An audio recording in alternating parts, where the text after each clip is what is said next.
of prisoners. I give the floor to the representative of Greece. Thank you, Madam President. I would like to thank the United Kingdom for convening this important meeting, as well as the briefers for the invaluable yet sobering accounts. I would also like to commend the OHHR, as well as the Independent International Commission of Inquiry, for their excellent work.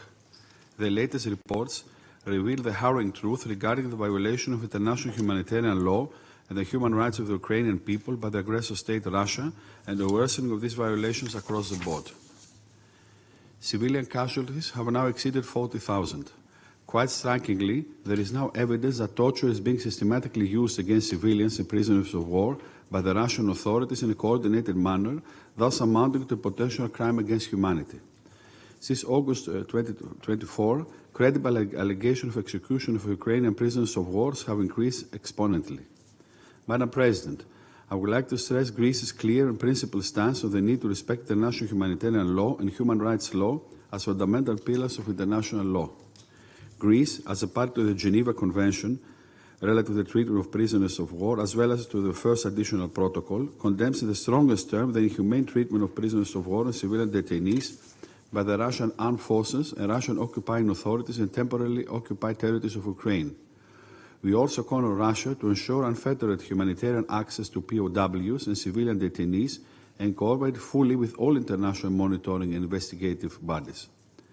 In the same vein, Greece has signed the Montreal Pledge, adopted at the Ministerial Conference of the Human Dimension of Ukraine's Peace Formula last October, for the return of deported children and prisoners of war.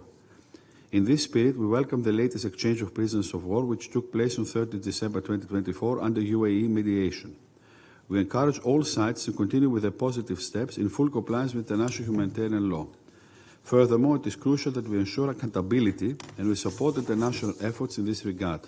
We firmly believe that violations of international humanitarian law and war crimes committed inter alia against prisoners of war and civilian detainees should be thoroughly investigated by the relevant international institutions and the perpetrators be brought to justice.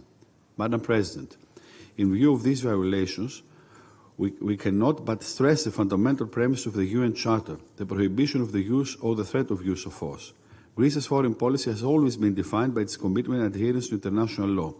Let us therefore reiterate a consistent approach since the very beginning, a resolute condemnation of Russia's war of aggression, which constitutes a manifest violation of the UN Charter and a serious threat to European security as well to global peace and stability. We also reaffirm our unwavering support for Ukraine's independence, sovereignty and territorial integrity within its internationally recognized borders and its inherent right of self-defense against the Russian aggressions as enshrined on Article 51 of the UN Charter. Madam President, Greece remains committed to supporting Ukraine for as long as it takes, along with its partners and allies. I thank you. I thank the representative of Greece for their statement, and I now give the floor to the representative of Pakistan.